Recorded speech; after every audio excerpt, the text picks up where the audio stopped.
Hi. Hi, guys. Oh, nice hair. I know, it's always so good. Hey, I have to do my regular job right now, my full-time job, which is with a laptop. But I wanted to tell you a little bit about my mom and about family history of gardening, and a little bit about me, just real short and brief. So, hi.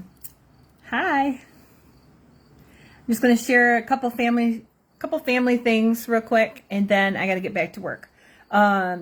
Today is my mom's birthday, and she died about 4 years ago. And she tried gardening because all of the moms in the neighborhoods were doing it, and she was not very good at it. And I remember us having to go out in the hot sun and pull weeds till we had blisters. And I remember bugs, and I remember all kinds of not so fun things that we did as kids, because mom really wanted to garden. She wanted to grow things naturally. I remember that I think she grew tomatoes. I know she grew corn at least one year, and then I think the second year she grew corn there was blight because she planted in the same place as before. But she really wanted to make a difference. My mom was a hippie, and so her birthday's today. She passed away 4 years ago, but I just want to share that little bit of the story with you about her. Now, to go up to my grandmother. My grandmother was a master gardener, and she passed away in she died after Grandpa, so 2016, I think it was. But she was a master gardener, and she was amazing. And my grandmother kept a super clean house, and she had very nice writing, and she just was very proper about everything. She never left the house without makeup or doing her hair. She always was, dressed to the nines. And I don't know if that's just how it was back then. It could be. But my grandmother had beautiful gardens. She's the one that kind of got me into gardening, to enjoy gardening, and she really encouraged me with gardening. I had gone on a vacation with them. Was I senior in high school? No, this was, I think, toward the end of college. Anyway, I went on a vacation with them to Alaska, and what we did is we went up through Canada, and we stopped at Edmonton Mall, which is the largest mall at the time in North America. And we also stopped at Victoria, along the very western side of Canada, because we took a bus across Canada, and then we went on the Alaskan tour. But when we were in Victoria, we got to tour the gardens there as well. And so she always made it a point that when she went on a vacation, she had garden stops that we had to go to. I remember my grandma's place. They did grow roses. Grandpa was they did grow foods. They did grow tomatoes, and Grandpa was the tomato geek. And they also would grow upside down tomatoes through a hole in the pot. And then at the top they'd have parsley, and then the butterflies would come and they'd be attracted to the parsley, and they'd lay their eggs, and then Grandma would take those eggs and then she could raise them. I remember they lived on a lake in Troy, and we would go fishing. And when we caught a fish, she would say, "Come over, put it in this hole." And it was at the bottom of her roses, so she always dug a hole around there and put them in there, and then that's where she did it. So her style was very exact, very exacting. And so she was the oldest in her family. And then my mom was the oldest in her family, and my mom had four younger siblings. Yeah, she did have four younger siblings. So she was in charge of everything all the time with all the kids. And my grandmother, as a mother to her, was very, very precise, very strict. And she expected a lot of my mom. And so when my mom became a mother, she had the same kinds of values as my grandmother, but she just had a different way of expressing things. And so so her gardening was not proper or formal. It was more, you know, whatever she thought she wanted to do, and then she did it, and then we as kids would go out and help her with a garden. I don't know why I'm saying all this stuff, but anyway, I just haven't done a live in a little while, and I wanted to make sure I said hi. And Mom's death date is August 5th, but her birthday, again, is today, the 23rd. And so in honor of Mom, what is today? Tuesday, happy August. The August garden is a zoo.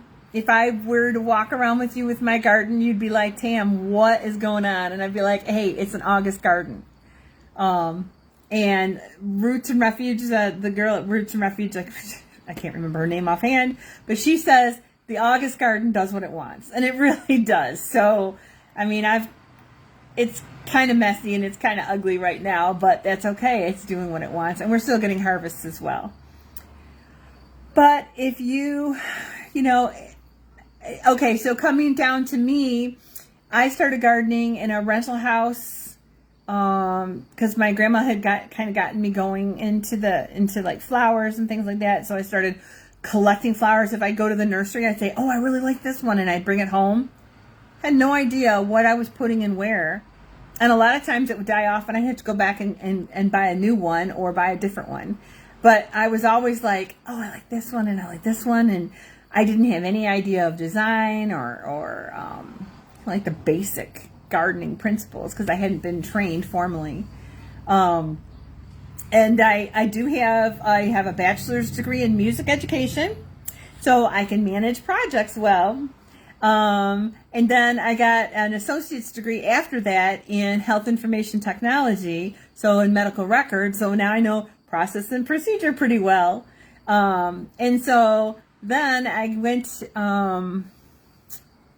got my Master Gardener certification while my grandmother was still alive, just barely, because she, unfortunately, and this really stinks, is that she didn't have, for probably 3-4 years at least, like she had like dementia, and she just couldn't really understand a lot of what was going on, and she couldn't speak either. So it was probably not a really good situation for her.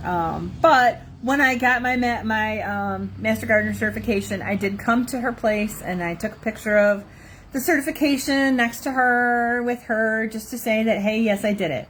So I am a Master Gardener. I am in inactive status because you have to have a certain amount of hours, like volunteer hours, in order to keep the active status.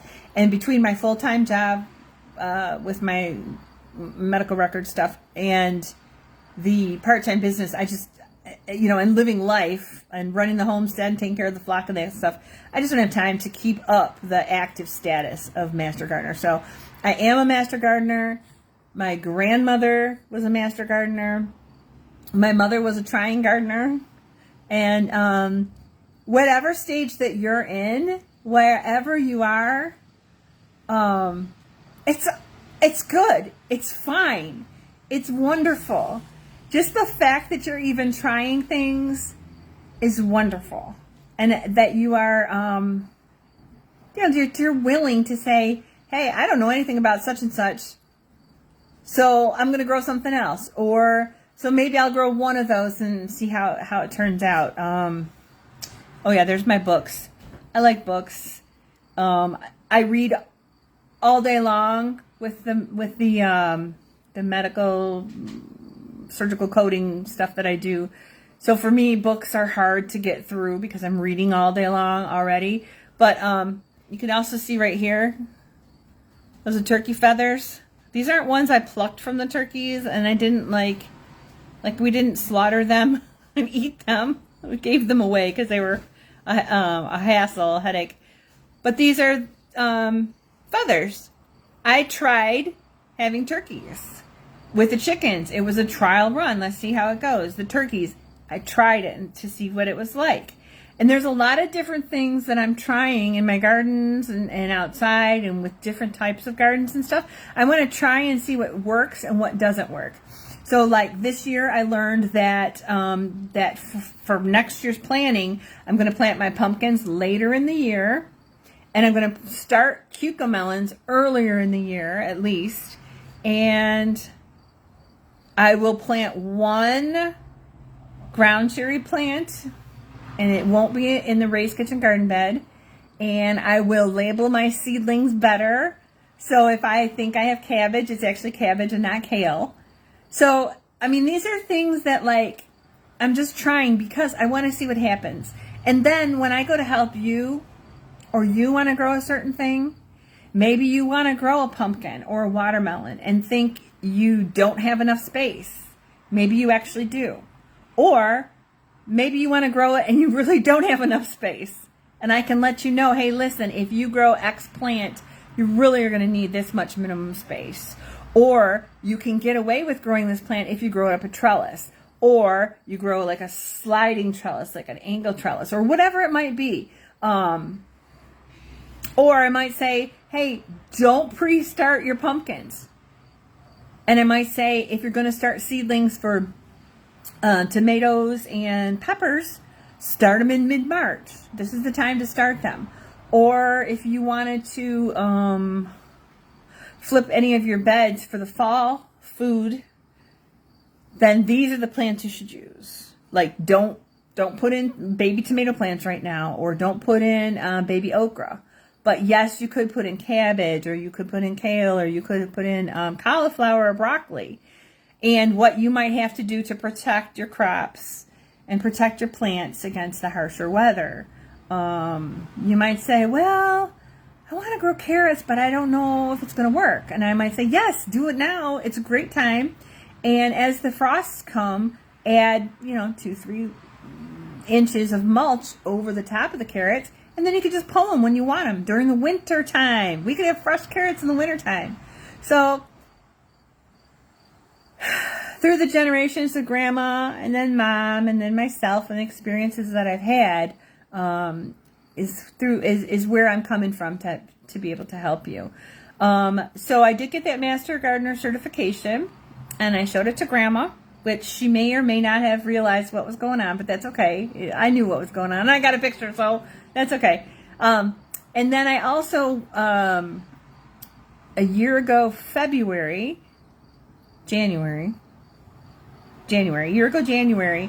I went through the Certified Garden Consultants Coach program, which I can't believe I'm forgetting it right now. But it's through Garden Area. It's through Nicole Burke. Anyway, I am a certified garden consultant. So I have gone through all of her program, which is pretty extensive. I mean, it's right from the very beginning all the way to the very end of any kind of plant. It's how to care for them, how to build the beds, how to do the soil, how to do the weeding, the harvesting, the planting. I mean, it's just like all kinds of different things to be able to make my business. And so I've had this business since a year ago, February. It was official. And anyway, just want to say a little bit of hi. Hi. I got to get back to work. This is just a Facebook Live break, but I got to get back to work. But if you want to reach me, you know how to reach me through Facebook. You can reach me through Instagram. I have a YouTube channel. And my email is really simple too. It is thelazynortherngardener@yahoo.com. So it's the same thing for the page, for the YouTube channel, all of that. The Lazy Northern Gardener, and then at yahoo.com, or The Lazy Northern Gardener for the channel for YouTube. And I try to put some different things up depending on where I am, and what kind of content it is. But if you have questions, you can reach out. If you just want to show me how your plants are doing, I have at least a couple of people that are like showing me plant status pictures, and that's fun. They're like baby pictures, which is so awesome. I have a friend who's growing cucamelons as well, and she's ahead of me. So I don't know if she's gotten to eat some yet, but I hope so. And I hope they turn out to be delicious. They say they're supposed to be pretty good. So if you want to do that, you can. If you want to post on my page, you can do that. If you want to share videos with me or have suggestions on topics that you'd like me to talk about or teach about, feel free to reach out. Also, if you, as far as teaching goes, I did teach in college for 5 years. 5 years. I taught at college level, and I was a program director over 2 programs there as well. So I had to staff the faculty as well. But I did teach full time there as a professor, I guess I call it. But also as a program director. So if there are topics that you'd like me to come and speak at your group or your homeschooling group or a mom's group or a whatever, people who like gardening group or people who are interested in gardening group, whether you're beginners or you're more advanced, then I am happy to come to you, and I will be I will be in makeup, and I will bring materials, and it will be interactive, and it'll be fun. So you can reach out to me today too. So again, today is my mom's birthday, and she passed away about 4 years ago. So just wanted to kind of share a little bit about where the gardening stuff came from that I took an interest in, and tell about mom's history, tell about grandma's history, and I forgot about Granny, my great grandma, but she came right over from Sweden, and she did a lot of gardening in the backyard. She was doing victory gardens back during the Depression as well, and taking borders into her home as well. So I think that's all I got today, but I just hope you guys all have a wonderful day. It's the 23rd of August, so we're heading toward the end of August. There are certain things that you can plant right now and that it would be a good idea to do. And otherwise, enjoy your harvest. And I love y'all. Oh, and that's Lane. Lane, Layne. That was Alex's cat. And he's super friendly. They're all friendly. I see Vegas is over here on the couch too, but I'm not going to turn the camera around. But anyway, Tammy Lowe, Lazy Northern Gardener, saying learn and grow some more. And learn and grow some more. A little bit more. Love you guys. Bye.